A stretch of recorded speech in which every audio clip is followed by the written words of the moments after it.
When you download the iHeartRadio app and put the W. Dean Shook Show on your list of stations, you will prove to the world that you're a little bit smarter than everyone else. The W. Dean Shook Show, your connection to the signs of the times. Oh, my God. Mr. President, we have a national emergency. This is one of the things that we can shoot first and ask questions later. Normally you can't do that. All of a sudden these trees started moving out of the way. They parted for me. And then I came out into this opening, and there where I saw Jesus Christ.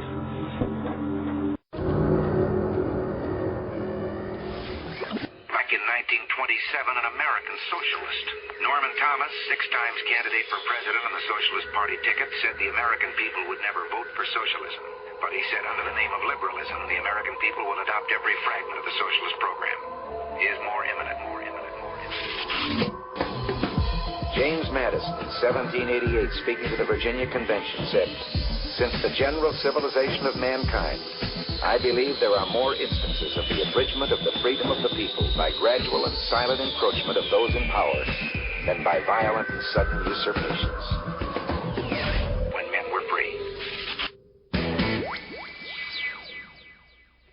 Broadcasting live from a secret location buried deep below the earth, you're about to make a connection to the signs of the times. W. Dean Shook is live on the air right now.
And welcome to this edition of End Time News. I am your host, W. Dean Shook. We're going to spend the next few minutes checking the collective IQ of the people that we've elected into office to run this country and make the decisions that affect our lives every single day.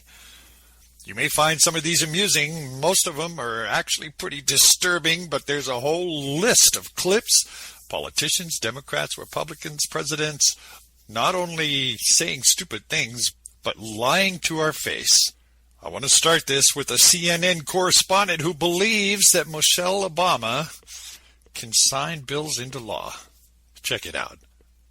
We can all agree that in the wealthiest nation on earth, all children should have the basic nutrition they need to learn and grow and to pursue their dreams. Nothing is more important than the health and well-being of our children. Nothing. And our hopes for their future should drive every single decision that we make. That was Mrs. Obama back in 2010 when she signed the Healthy, Hunger-Free Kids Act into law. Now listen again to what she said. That was Mrs. Obama back in 2010 when she signed the Healthy, Hunger-Free Kids Act into law. And let's move on to one of my favorites, which is Congressman Hank Johnson. He's Georgia's representative from the 4th Congressional District, who's asking the Marine Corps Commandant about sending extra troops to Guam. Boy, this is hilarious. See if you catch this. No, this is a island that at its widest level is, 12 miles from shore to shore, and at its smallest level, or smallest location, it's 7 miles between one shore and the other. Is that correct? I don't have the exact dimensions, but to your point, sir, I think Guam is a small island. Very small island, and about 24 miles, if I recall, long. So 24 miles long, about 7 miles wide at the least widest place on the island, and about 12 miles wide on the widest part of the island. And I don't know how many square miles that is. Do you happen to know?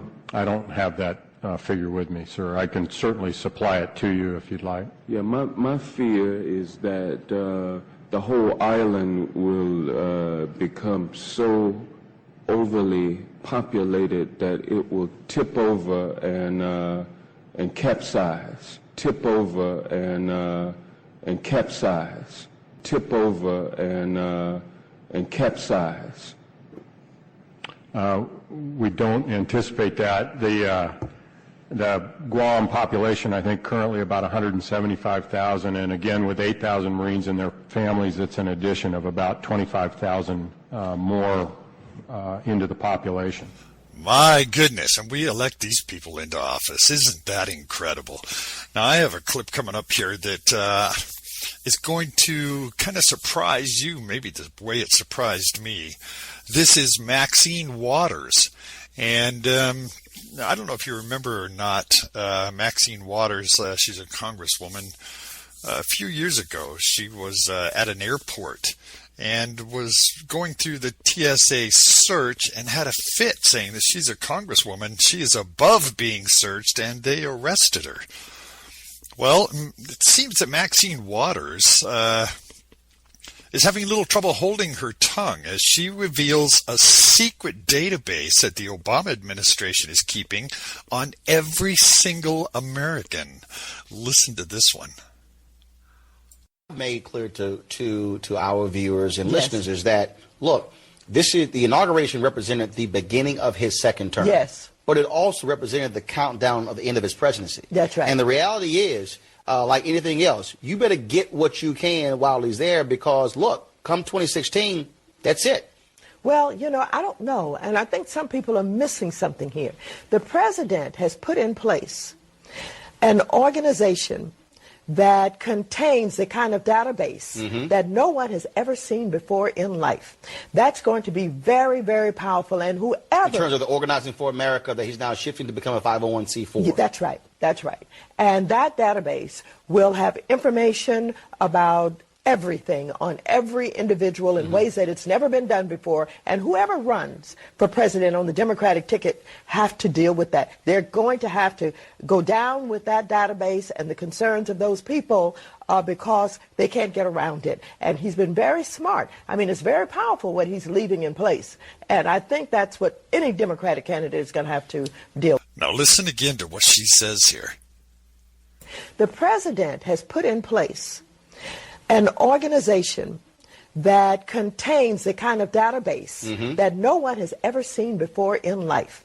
That's going to be very, very powerful, and whoever... In terms of the Organizing for America that he's now shifting to become a 501c4. Yeah, that's right, that's right. And that database will have information about everything on every individual in ways that it's never been done before. And it seems that Maxine Waters has a little trouble holding her tongue. During a little bit of a heated argument, she also let some more truth come out. Listen to this.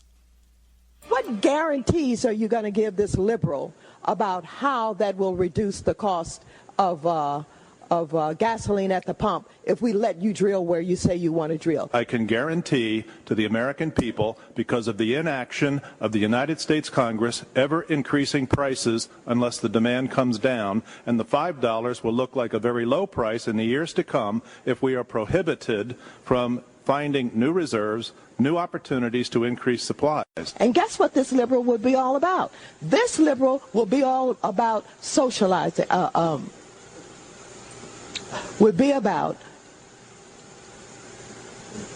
basically taking over and the government running all of your companies. And guess what this liberal would be all about? This liberal will be all about socializing, would be about basically taking over and the government running all of your companies. Now, you know our president has been caught in a fib or two. And I want you to keep in mind that Islam claims that it will destroy America from within. And I know a lot of people have said that President Obama is actually a Muslim. I'm not saying that, but I want you to listen to these two clips that's really going to make you question that. Please listen to these two clips. The first one is an interview with Larry King on CNN, and the second one is a speech he made in Cairo. See if you can catch the conflict in these two clips. Concerning that, though, there's a lot of emails going around. It gets rather terrible. A Newsweek poll shows that 12% of America believes that you're a Muslim, and 26% believe you were raised in a Muslim home. A lot of misinformation. How do you fight that? Well, you know, by getting on Larry King and telling everybody I'm a Christian and I wasn't raised in a Muslim home, and pledge allegiance to the flag, and you know, all the things that have been reported in these emails are completely untrue and have been debunked again and again and again. So all you can do is just tell the truth and trust in the American people that over time they're going to know what the truth is. Assalamu alaikum. Many other Americans have Muslims in their families or have lived in a Muslim majority country. I know because I am one of them. But my father came from a Kenyan family that includes generations of Muslims. As a boy, I spent several years in Indonesia and heard the call of the azan at the break of dawn. I have known Islam on 3 continents before coming to the region where it was first revealed. That experience guides my conviction. You know, these kind of sideshow shenanigans have been going on in our government for a long time. And we've been warned about this for a long time. I'm going to play you a clip from the John Birch Society.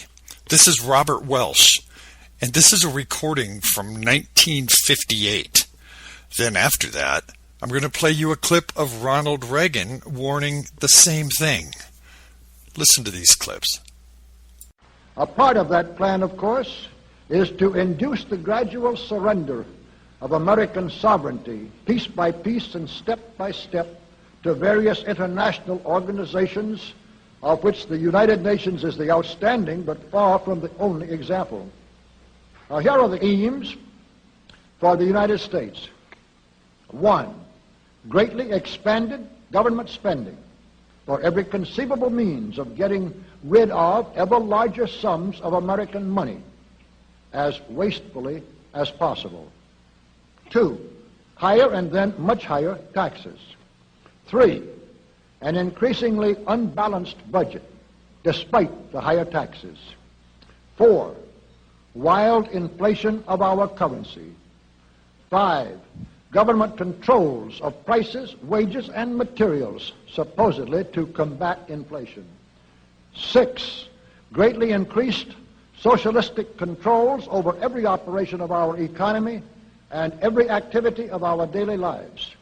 This is to be accompanied, naturally and automatically, by a correspondingly huge increase in the size of our bureaucracy and in both the cost and reach of our domestic government. 7, far more centralization of power in Washington and the practical elimination of our state lines. There is a many-faceted drive at work to have our state lines eventually mean no more within the nation than our county lines do now within the states.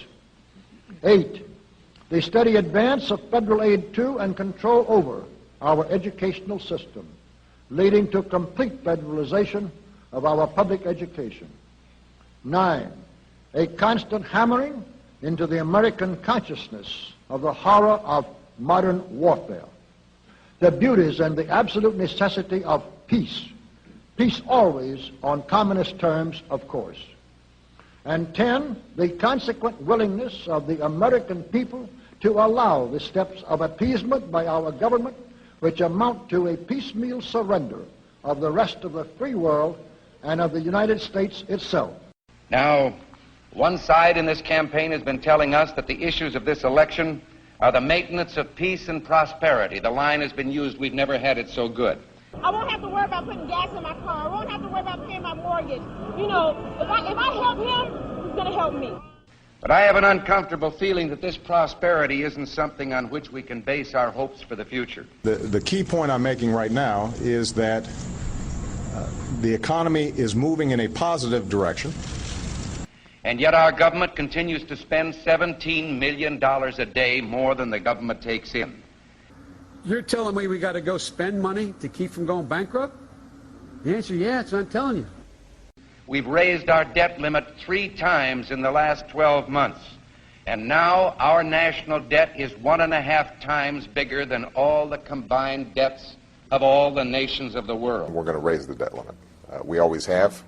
We will do it again. We have $15 billion in gold in our treasury. We don't own an ounce. I have been informed that the majority plans to block consideration of this amendment, which is number 1367, regarding the transparency at the Federal Reserve. Foreign dollar claims are $27.3 billion. It said that China has now surpassed Japan as the U.S. government's largest creditor, owning at least 10% of all U.S. debt, perhaps as much as $700 billion. And we've just had announced that the dollar of 1939 will now purchase 45 cents in its total value. President Obama is expected to face tough questions over the U.S. decision to pump $600 billion freshly printed dollars into its economy. Now, the move is an attempt to revive the country's finances, but will result in the devaluation of the dollar. We're at war with the most dangerous enemy that has ever faced mankind in his long climb from the swamp to the stars. We've got to give them a stake in creating the kind of world order that I think all of us would like to see. And it's been said if we lose that war, and in so doing lose this way of freedom of ours, you'll construct a legal regime to make indefinite detention legal. History will record with the greatest astonishment that those who had the most to lose did the least to prevent its happening. They're